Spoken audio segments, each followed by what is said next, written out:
আসসালামু আলাইকুম ফ্রেন্ডস। আজকে উপস্থিত হলাম একটি নতুন টিউটোরিয়াল ভিডিও নিয়ে। আজকের ভিডিওতে আমি দেখাবো আপনারা আপনাদের ফেসবুক আইডির নাম কিভাবে পরিবর্তন করবেন, আপনারা আপনাদের ফেসবুক আইডির নাম কিভাবে চেঞ্জ করবেন সেটা দেখাবো। তো বন্ধুরা, ভিডিওটি শুরু করার আগে বরাবরের মতো একটি রিকোয়েস্ট, আপনারা যদি আমার চ্যানেলে নতুন হয়ে থাকেন অবশ্যই চ্যানেলটি সাবস্ক্রাইব করে দিবেন এবং পাশে থাকা বেল আইকনটি অন করে দিবেন। তাহলে দেরি না করে চলুন ভিডিওটি শুরু করা যাক। তার জন্য আমরা চলে যাব ফেসবুক অ্যাপসটিতে। ফেসবুক অ্যাপসটিতে আসার পর এখান থেকে আমাদের যে থ্রি ডট অপশনটি দেখতে পাচ্ছি, এখানে প্রোফাইলের যে অপশনটা দেখতে পাচ্ছি এখানে আমরা ক্লিক করব। এই প্রোফাইলের অপশনটিতে ক্লিক করার পর আমরা এখান থেকে সেটিংস এন্ড প্রাইভেসি অপশনটি দেখতে পাচ্ছি, এখানে আমরা ক্লিক করব। তারপর এখান থেকে সেটিংস অপশনটিতে ক্লিক করব। সেটিংস অপশনটিতে ক্লিক করার পর আমরা এখানে দেখতে পাচ্ছি মেটা অ্যাকাউন্ট সেন্টার। মেটা অ্যাকাউন্ট সেন্টার অপশনটাতে আমরা ক্লিক করব। ক্লিক করার পর এখানে আমরা দেখতে পাচ্ছি প্রোফাইল। এই প্রোফাইল অপশনটাতে আমরা ক্লিক করব। তারপর এখানে আপনার ফোনে যতগুলা ফেসবুক আইডি লগ ইন করা থাকবে সবগুলো এখানে শো করবে। এখান থেকে আপনার যে আইডির নামটা চেঞ্জ করতে চান সেই আইডিটা সিলেক্ট করে নেবেন। তারপর এখান থেকে সিলেক্ট করার পর আমাদের সামনে এরকম একটা ইন্টারফেস চলে আসবে। এখান থেকে আমরা যে নেম অপশনটা দেখতে পাচ্ছি এই নেম অপশনটাতে আমরা ক্লিক করব। নেম অপশনটাতে ক্লিক করার পর আমরা দেখতে পাচ্ছি আমাদের নেমটা এখানে শো করতেছে। তো এখানে হচ্ছে অপূর্ব আহমেদ রমজান লেখা রয়েছে, এখানে অপূর্ব বানানটা ভুল।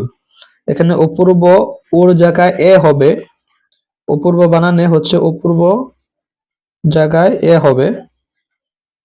এখান থেকে আমি এ করে দিলাম।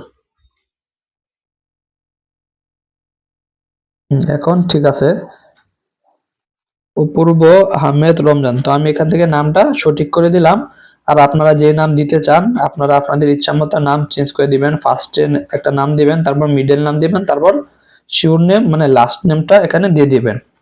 দেওয়ার পর আমরা নিচে যাব, এখানে রিভিউ চেঞ্জ নামে একটা অপশন দেখতে পাচ্ছি, রিভিউ নেম চেঞ্জে ক্লিক করব।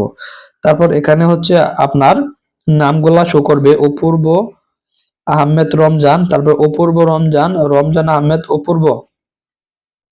এখানে এরকম নামগুলা শো করবে। এখান থেকে আপনারা যে নামটা দিতে চান সেই নামটা এখান থেকে সিলেক্ট করে দিবেন। তো এখান থেকে আমি সিলেক্ট করে দিলাম অপূর্ব আহমেদ রমজান নামটি সিলেক্ট করে দিলাম। সিলেক্ট করে দেওয়ার পর এখান থেকে সেভ চেঞ্জ যে অপশনটা দেখতে পাচ্ছি এখানে ক্লিক করব। তো বন্ধুরা, একটা জিনিস মনে রাখবেন, এখানে নাম চেঞ্জ করার পর 60 দিনের ভিতরে আর কোনো নাম চেঞ্জ করতে পারবেন না। আবার 7 দিন পর আপনারা নাম চেঞ্জ করতে পারবেন। তারপর এখান থেকে সেভ চেঞ্জে ক্লিক করব। এখানে সেভে ক্লিক করার পর আমাদের নামটা সেভ হয়ে পরিবর্তন হয়ে গেল। তো এখন যদি আমরা আমাদের প্রোফাইলটিতে যাই, প্রোফাইলটিতে যদি ব্যাক করে আসি, আসার পর আমরা এখানে আবার প্রোফাইলে ঢুকলাম। এখানে যদি আমরা রিফ্রেশ করি তাহলে আমরা এখানে দেখতে পাচ্ছি আমার ফেসবুক আইডির নামটা পরিবর্তন হয়ে গেল, অপূর্ব আহমেদ রমজান। বন্ধুরা, খুব সহজে এরকম ভাবে আপনারা আপনার ফেসবুক আইডির নামটা চেঞ্জ করে ফেলতে পারবেন। আর যদি আপনারা আমাদের চ্যানেলটি এখনো সাবস্ক্রাইব করে না থাকেন তাহলে এখনই চ্যানেলটি সাবস্ক্রাইব করে দেন এবং পাশে থাকা বেল আইকনটি অন করে দেন। ধন্যবাদ সবাইকে।